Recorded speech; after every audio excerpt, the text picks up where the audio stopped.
Education Commission. Łukasz, go ahead. Okay, thank you, Krzysiek, for an invitation of me to deliver this talk. And I have divided my talk on two parts. The first part is a gentle introduction into the Dirac equation, and the second part is a more formal introduction into the Dirac equation. So maybe at the beginning a gentle introduction. So we start from the well-known formula for kinetic energy of a relativistic particle. Of course, if we consider also potential energy, then we have such expression. Of course, if we consider the case of electromagnetic field, then we have to replace the momentum with this expression. That's the so-called minimal coupling with electromagnetic field, and V is as electrostatic potential. So the idea is such that we get a square of both sides. Yes, we compute a square. And let's remember that in quantum mechanics we apply postulates of replacement. Yes, we replace energy with this operator, derivative with respect to time, and the momentum we replace with this expression. Of course, this is in one dimension, but this can be very easily generalized for the case of three space dimension, and we get the so-called Klein-Gordon equation. It's very interesting that Schrödinger had done independently before Klein and Gordon, the so-called Klein-Gordon equation. And this is a very rather not well-known fact. Sometimes this equation is called as Schrödinger-Klein-Gordon equation. However, the most often name is Klein-Gordon equation. I have had, by the way, I have read a history of about Landau, Lev Davidovich Landau, namely a physicist had told to Landau a story about some physicist who probably before Schrödinger obtained this equation, which we call Schrödinger equation, and he was very irritated later, this unknown physicist, that his result had not been appreciated, that nobody called this equation with his name, by his name, yes. Landau probably had replied that this physicist should not be irritated by the fact that his name is unknown. Yes, he is not so famous as Schrödinger, but she should have a very big regret to himself that he had not understood Schrödinger equation properly from a physical view, because this was probably a fact. Who was this physicist? I don't know. This is rather a mystery. Okay, okay. So this is the so-called Klein-Gordon equation. Of course, when this above operator acts on a wave function. And of course, in three dimensions, we have obviously the following form of Klein-Gordon equation.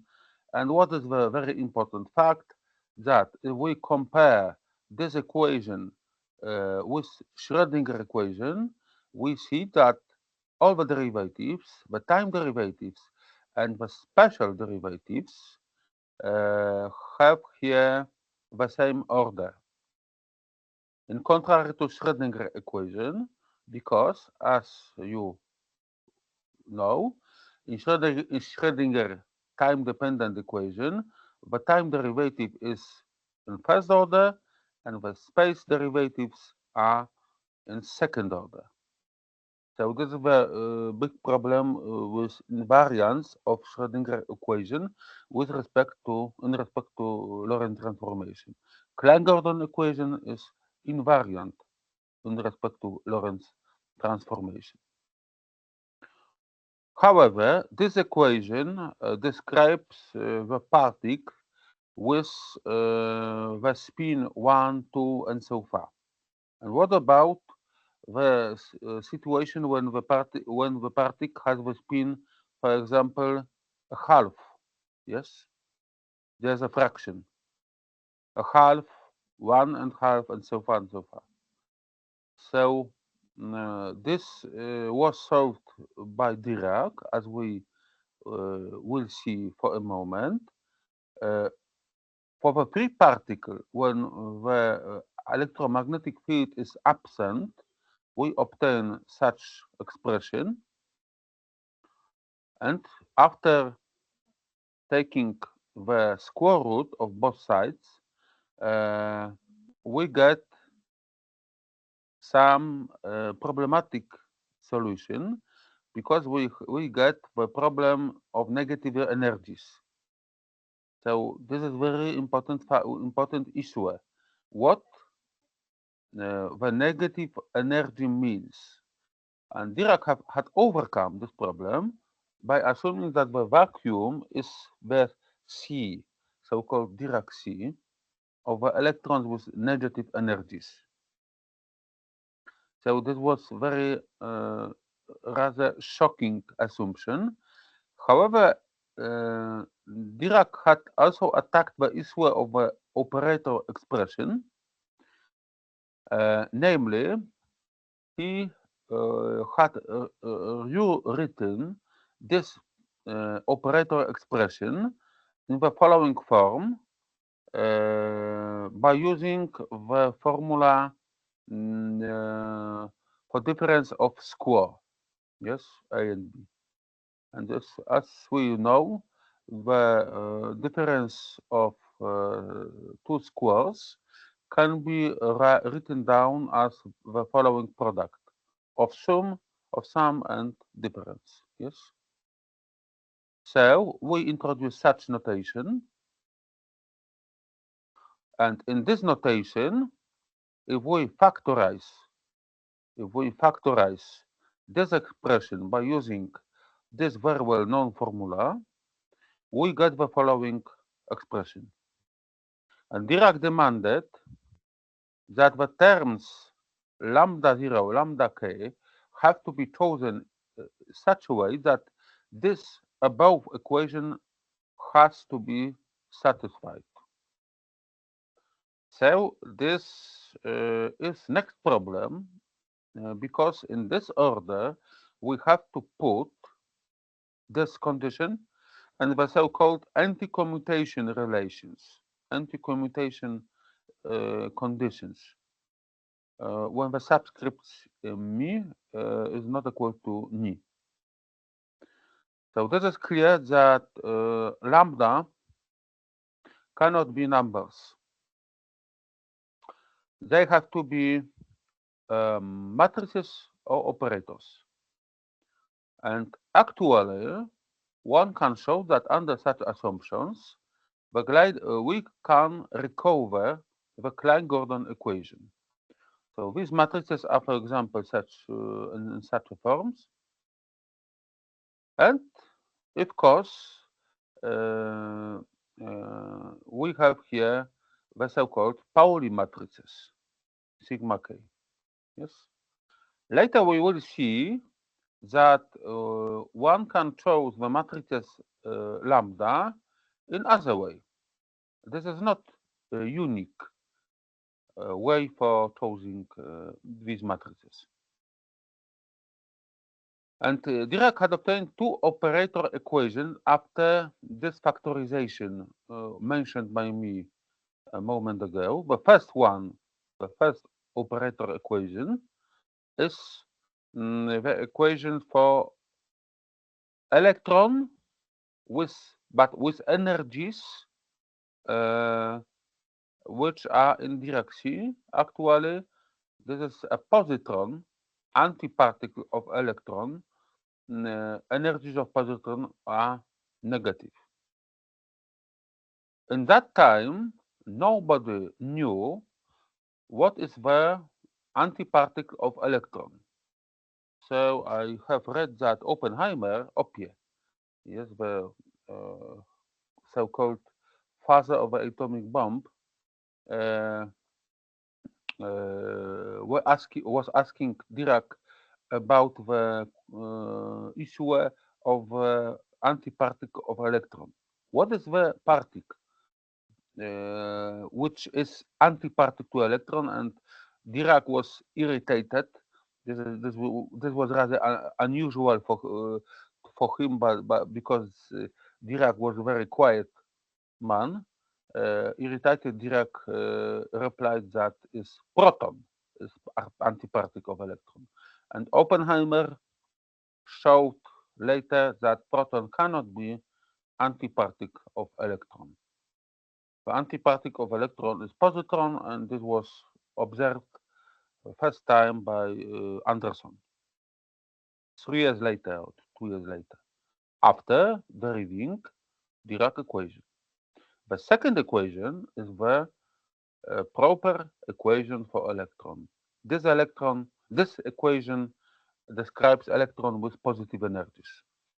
And we have a problem here that these equations should be coupled each other because the same wave function has to satisfy these equations. And this coupling has been a serious problem by many years. Okay, so maybe I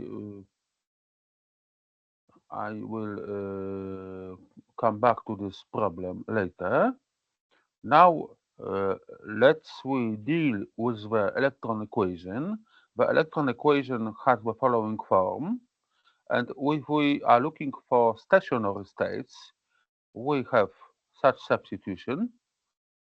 So after inserting this wave function into this above equation, we get Dirac equation for stationary states. So let's observe that the matrices lambda are the square matrices of a dimension 4 on 4. Then the function psi has to be a 4-component vector, and this vector we call as B-spinor. And the vectors x, not x, that's not x, chi, big chi, and big omega we call as spinors.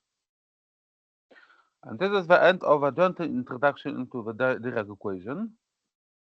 Maybe you have some questions concerning this part. If so, please. Yeah. So can you come a little bit to the previous? So you have yes, here you have specify gamma 0, gamma 1, gamma 2, gamma 3. This is one of representation which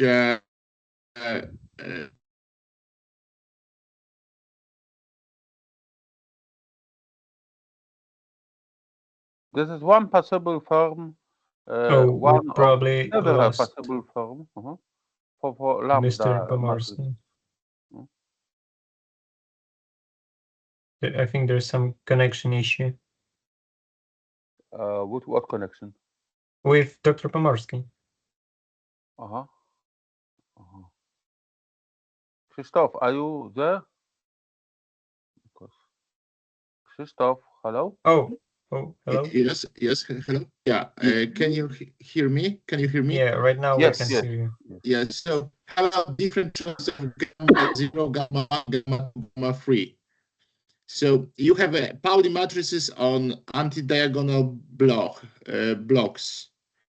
Yes. So do we have infinite many choices of gamma 0, gamma 1, gamma 2, gamma 3?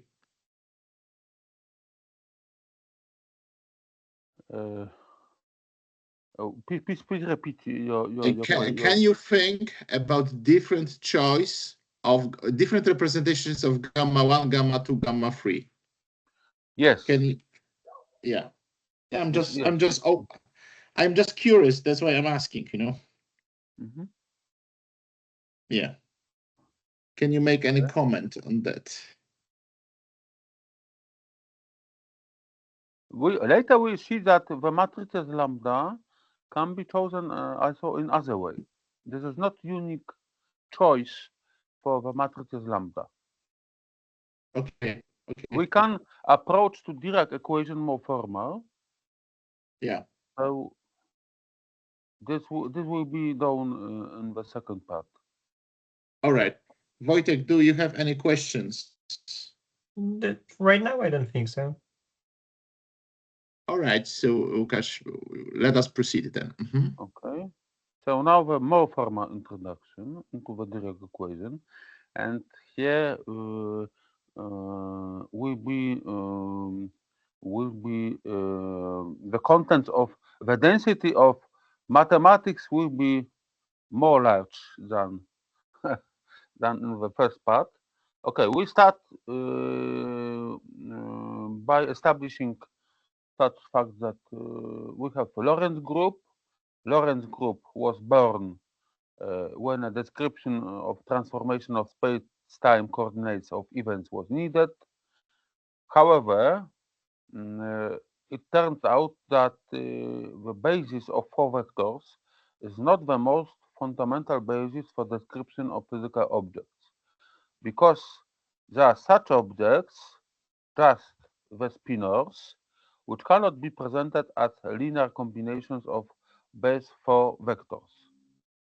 So we need some more fundamental objects to have a description of spinors. And the space of these more fundamental objects is two-dimensional space over the field of complex numbers. So this is a digression from algebra. We tell that the space is vector space over the field of complex numbers if one uses coefficients from this field to build linear combinations of vector from this vector space.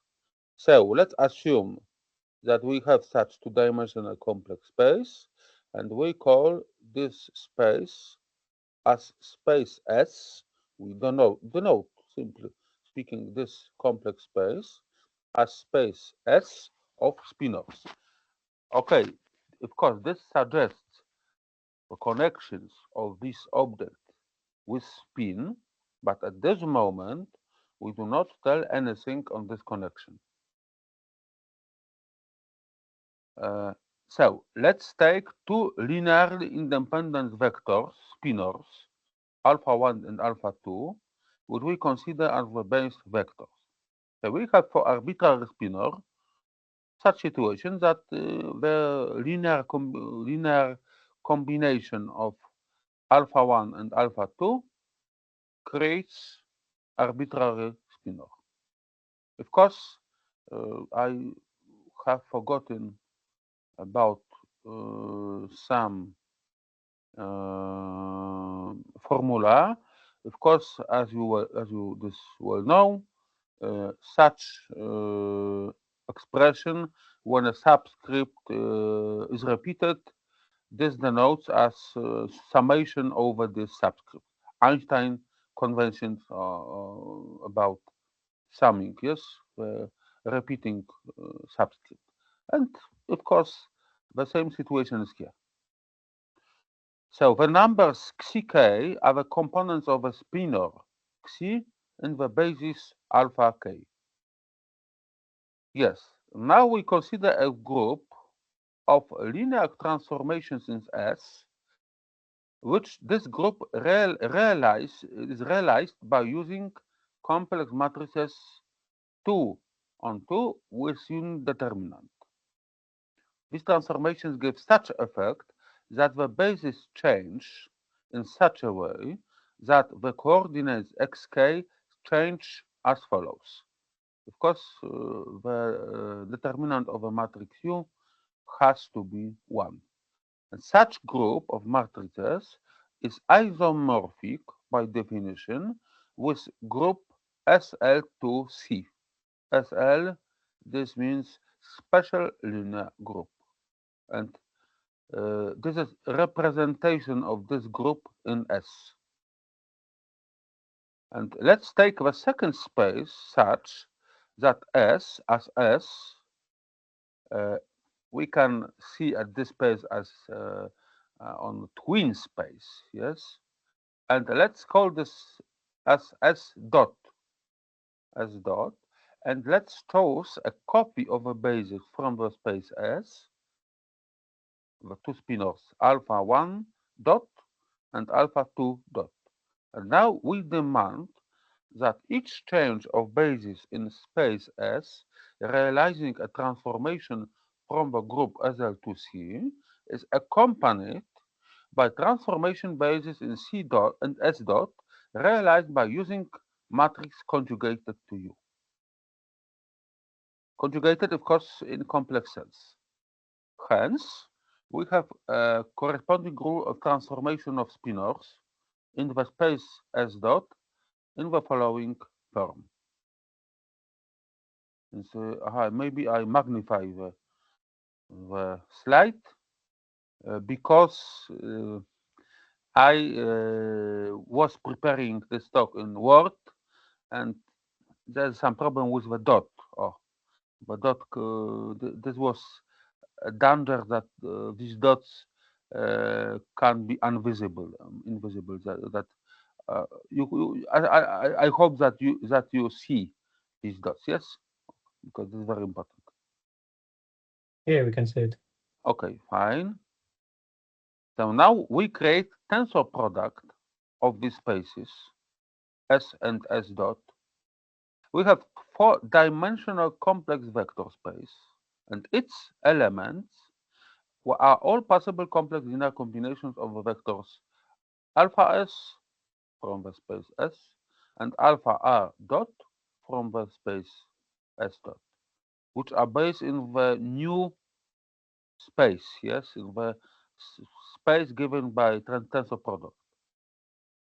Oh, and this is not an incident that we have here double lines, because now we have tensors.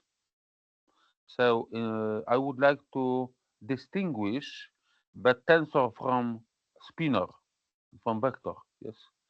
So this is the tensor, and we can write in the space S that multiplied in tensor way with S dot. We can write a representation of a group SL to C in the following form. Okay. So we consider now a subset of a space S multiplied in tensorial way with S dot, and this subset contains only tensors with Hermitian matrices. And let's observe that this subset is 4-dimensional vector space M over the field of real numbers. The action, we have here action of group SL2C, namely this group acts within this subset, or we have representation of this group in the space of Hermitian tensors. However, the kit, the set of 4 vectors alpha S and alpha R dot, of course, multiplied the tensorial multiplication cannot be the basis in the space because these objects and this object belong to this space, but the other two do not belong there. So if one identifies correctly the space M with usual relativistic space of 4 vectors, then the group SL2C is strictly connected to Lorentz group. In this order, there is then the space of Hermitian tensors. We chose the following for linearly independent tensors as basis tensors. Oh, was in such a way. The matrices, we can say that these are, practically speaking, Pauli matrices. The matrices of coordinates of these tensors have the following form. Arbitrary Hermitian tensor can be written as a linear combination of basis tensors. Yes, I think that this is clear. Yeah, that's clear. Yes, and the matrix of a tensor T in this basis can be written in the following form. The determinant of a matrix of coordinates of each 2-pointer tensor from the space S multiplied by S dot is invariant with respect to the transformations from the group SL2C.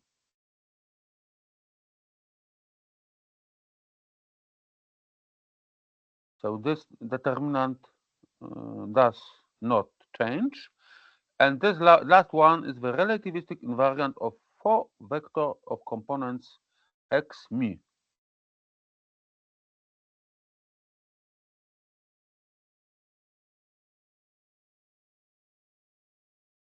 Hence, if we identify the subspace of tensors T with space of 4 vectors, then it turns out that for basis tensor sigma, we play a role of basis versors corresponding to time-like for mu equal to 0 and 3 space-like mu equal to 1, 2, 3. So let's see now to which Lorentz transformations the following matrices correspond. And we can show that if we consider this Lorentz transformation, yes. So this Lorentz transformation can be written in the following form, and of course, we can recognize these transformations as a rotation. So as a physicist said to me several years ago, yes, the Lorentz transformation can be interpreted as a rotation. However, the angle in this rotation is complex. It's pure complex. And as we see, the matrix U mentioned above corresponds to the Lorentz transformation. Imaginary, yeah, imaginary. Yeah. Imaginary. This matrix corresponds to the Lorentz transformation along z-axis with velocity, such that, of course, we have a relation between tangles hyperbolicum of phi and this angle and the velocity v and of course the speed of light. So this is called the boost transformation. Boost, yes. So the frame of reference is moving with velocity v along the positive direction of the old z-axis. We can also say on the Lorentz transformations affiliated with the following matrices: but of course from the viewpoint of rotations. And the first matrix describes rotation on the angle gamma around the z-axis. Oh, we have the old frame of inference and the new frame of inference. The rotations are described by the group O3. Rotation is given if we give axis of the rotation and the angle of rotation. So we have expansion. The two first terms of the expansion define the generator of rotation around the axis and axis. The matrix of the rotations around, for example, the axis x on the angle d alpha has the following form. And this gives in the expansion the following form of. So we can easily identify here the matrix representation of a generator for this rotation. Of course, we can find also generators of rotations around the axis y and z. So the commutation rules are identical to the commutation rules for the operators of momentum divided by Dirac constant, and this is in the following form.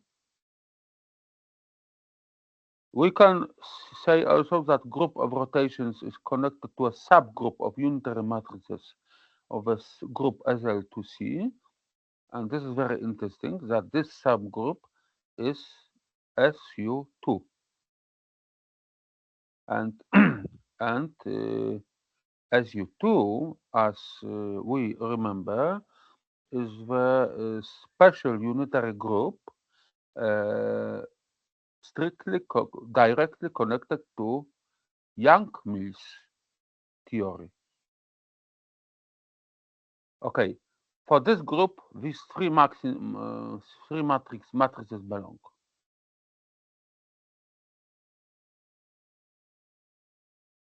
So in quantum mechanics, we use the operator I, which represents operator J, which represents the configuration of Hilbert space which represents in the configurational Hilbert space the generator of rotation around the z-axis, yes, multiplied by Dirac constant, and this is the operator of a z component of the orbital moment of momentum. Now we identify the matrix, this matrix with the operator of z component of certain moment of momentum, and let's observe that the basis alpha 1, alpha 2 is eigenbasis of the operator of the z component of this moment. The property of some particles, which we call the spin half, can be connected to certain object from the space S, which should be assigned to such particles. We remember from the course of non-relativistic quantum mechanics that electron possesses its own magnetic moment, and projection of this magnetic moment on the z-axis can take two values. So we conclude from this that this moment is connected to the physical notion called a spin, belonging to two-dimensional complex space spanned on the states Jm, where J and M has the following values, and we can suspect that this two-dimensional complex space can be the space S. Next, that with the three generators of rotation in this space multiplied by Dirac constants are the components of the operator of spin. And the vectors alpha 1 and alpha 2 correspond to two possible projections of the spin of electron of the z-axis. Similarly to relativity theory, the invariant tensor allows to derive in the space S the so-called dual basis, two bases alpha R. Of course, we have here also the summation over the index L. Of course, we can also raise the pointers, raise or put down, yes, the indices, pointers not, but indices, yes. However, this should also be mentioned here that the relations, if we replaced the order of these factors, epsilon and xi, and the xl will be as first, and here if we replace the relation, these relations are false, invalid. So we have to be very careful here.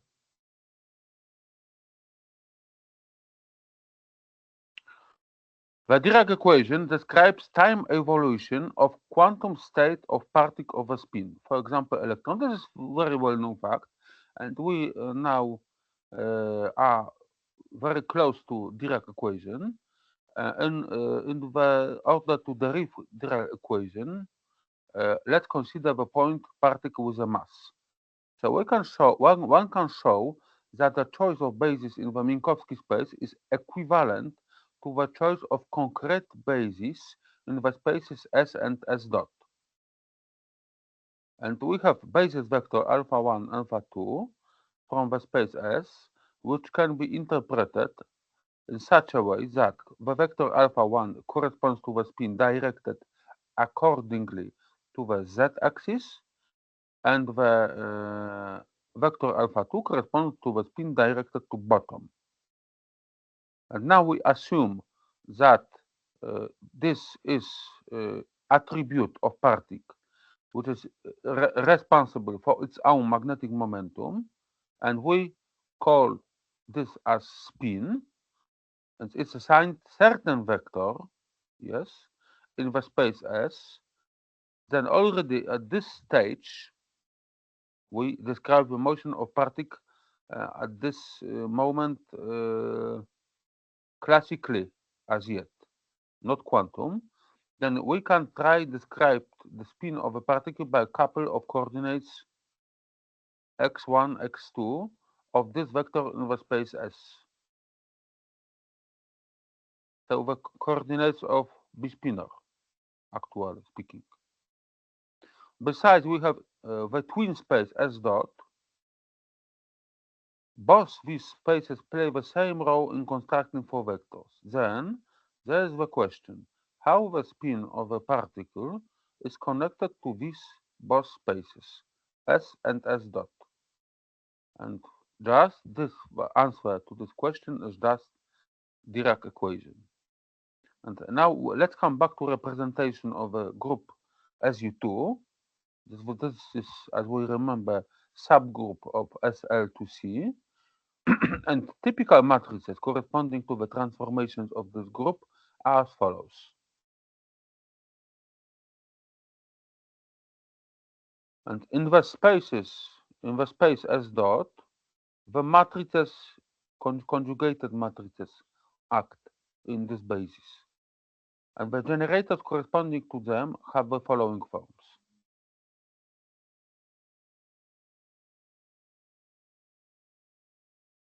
Okay?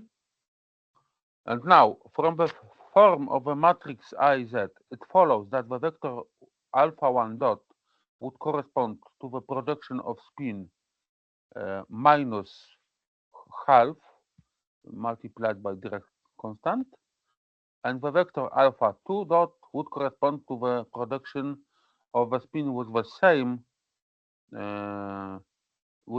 absolute value, but of course with the sign plus.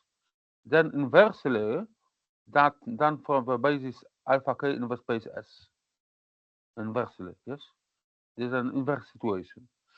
We can use the invariant tensor, which allows to say that these relations are natural for the basis alpha k dot because the vectors alpha 1 dot and alpha 2 dot can be written down as follows. Please observe that we have the 1 dot here and 2 dot is at bottom. It is plus, but here is minus. The sign is changed.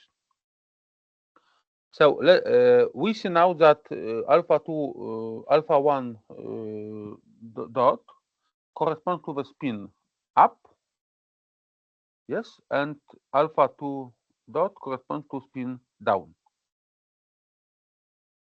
The question, such question is, what relations can be between the couple of the coordinates xi1, xi2, describing spin of the particle in S, and the couple xi1 dot, xi2 dot, which should describe spin of the same particle in S dot.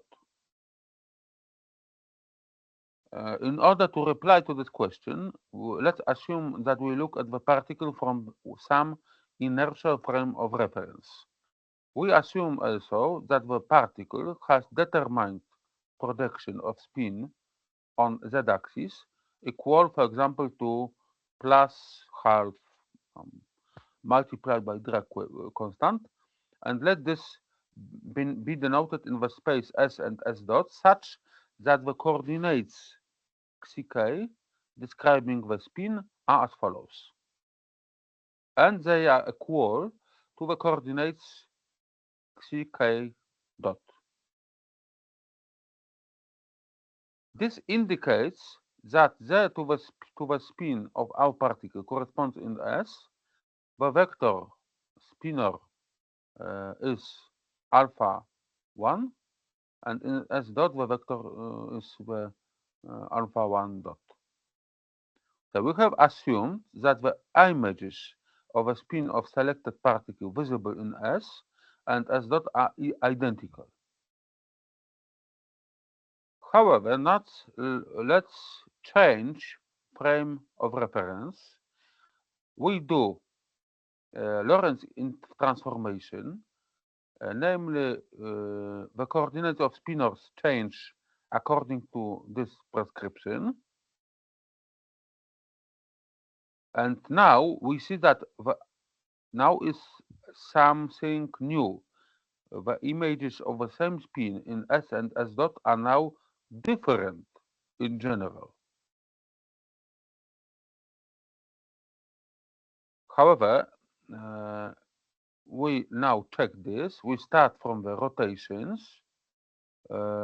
We remind here the matrices acting in the space S, yes, and a matrix transformation of coordinates x of coordinates xi k dot have the following form, and one can check easily that for these above matrices this relation holds. So the effect of rotations is not surprising. It is not very this is not strange result. For any initial spin, looking from rotated frame of inference, we still see the same image of spin in S and S dot. However, now we do boost transformation, Lorentz transformation with certain non-zero speed over frames of inference. So we have here situation when we have a speed along with the z-axis. So we take this matrix U and we get such situation. And we see that both spinors show on the projection plus half multiplied by Dirac constant, but the coordinates of the spinors are different now. So we go to the frame moving along other direction than the z-axis, and this suffices to do at the beginning rotation on the frame around, for example, the x-axis on the angle alpha equal, for example, to p divided by 2, yes. And next, do the transformation realized by this matrix, the boost, along the new z-axis. So we have the transformation of the coordinates of a spinor from the space S, of course, with respect to the basis alpha k, and the coordinates will be changed. In comparison, we have the coordinates of the spinor from the space S dot with respect to the base alpha k dot, and we have here. So if we compare, we have very clear difference. So in general, the images of spin read in the spaces S and S dot are different. So we can ask the question, is there such frame of reference that for the given particle, which spin is to be described, the images of the spin in the spaces S and S dot are identical? Yes, such frame exists, and the only such frame is a rest frame of a particle. And establishing of this fact is equivalent actually to rewriting Dirac equation. The assumption that the images of a spin of particle in the spaces SS and S dot are the same, if we are looking from the rest frame, can be written as, yes, where the elements of the matrix U are the coordinates of such special tensors belonging to this space, that in the rest frame of a particle, the matrix U is the Young matrix.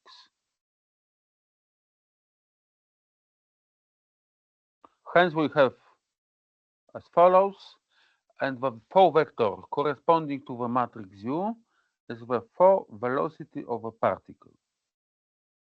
Of course, in the system of units where the speed of light is unit, the 4 velocity of a resting particle has the very well-known components. In the frame of reference other than rest frame, the matrix U is already not unit matrix, and the coordinates xk and xr dot are different. Covariant form guarantees us that the relationship of the coordinates is valid in each frame of reference. And if we multiply this relationship by the mass of resting particle, we get for the free particle this formula, where P is tensor of 4 momentum of a free particle. A complete description of a spinor requires giving complete set of 4 coordinates of a form, for example, xi1, xi4, xi1 dot, xi2 dot. And this indicates that we describe spinor in the space, in this space, yes, of course, using this basis. So we write down the complete set of these coordinates, traditionally in the form of column, and the object from the space this, to which this set corresponds, we call as B-spinor. So we have here B-spinor in formal way, introduced in formal way. So we use this relationship. we multiply both sides of this relationship by the sum, and we have at the end this formula, and we are ready now to write the traditional form of Dirac equation for B-spinor. Namely, we have here original equation of this form, and I replace the letter Kr and T with the big dot. Yes, the big dot denote general indices. And we can express this in the form of one matrix equation. And we introduce now such symbols, yes, gamma, and matrix gamma, we called them as Dirac matrices, has the following form. And of course, as you see, these are, simply speaking, the matrices lambda from the gentle introduction to Dirac equation.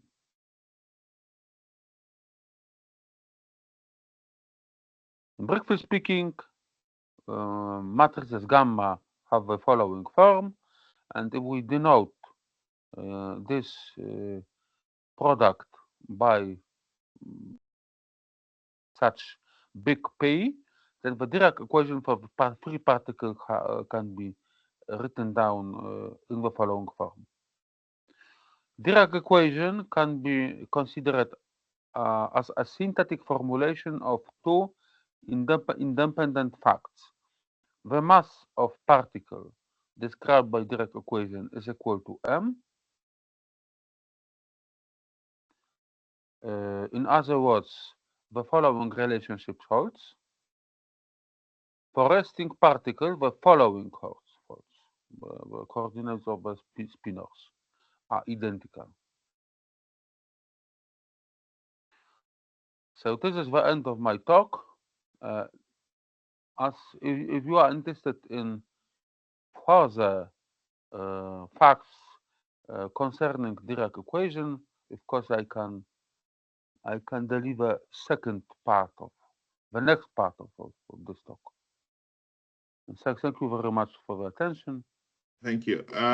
We are very impressed by your talk, and we believe that it would be very good to have very detailed cases of Dirac equation, how it can be applied to practical systems like particle in a square like potential or any harmonic potential or any other potential. I would like to ask, also it would be very good to have derivation of Schrödinger equation from Dirac equation for the limit of small energies. So there is such a derivation, right? So Wojtek, do you have any questions?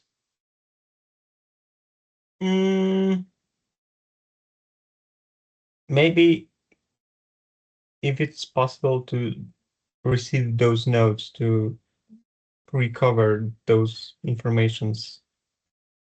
Yeah, I will ask Łukasz to send, right? Yeah, so I would say it was very nice, well-balanced lecture. I would say it would be good if you give the homeworks to the audience, actually, because I'm dead serious in a sense that homeworks tells us to exercise certain concepts. Yeah, so I believe that more and more Dirac equation is forgotten, at least from undergraduate students' perspective. But of course, it has tremendous meaning in graphene, in type of relativistic Josephson junctions that we were presenting last time, as you know. And I believe that this topic also has very deep relevance to Clifford algebras and hypercomplex systems. So in tradition of hypercomplex seminar, I believe we shall continue the spirit of this Dirac equation lectures on Dirac equations. So I would welcome your next possible lectures in Łukasz, in time convenient to you. So okay. So you are. You can consider slides as well, but this form of PDF is also fine. I mean, it's up to you what you prefer to have. So, so as I understand, you, Krzysztof, are interested in a more concrete situation described by Dirac equation, yes? Obviously, yes. Obviously, yes, because you see, simply because we want to go scientifically into that. So we want to go into quantum technology direction as well. Yes. So therefore, it is highly recommendable. And also you have like things like veil metals and so on. So it's many topological materials, and you cannot really study their properties without the deep insight into Dirac equation. So therefore, it is highly recommendable for you to, at least for our group, to promote it, and also it's an Wojtek's shoulders to convey this information to broader community so we can get a better audience. Right. That's what I can say. Right. All right, Łukasz. So I don't know how much time you have. So do you have still time or Yeah. How much time do you have? Krzysiek, maybe I. Okay, so let us finish formal part right now. Right. Okay.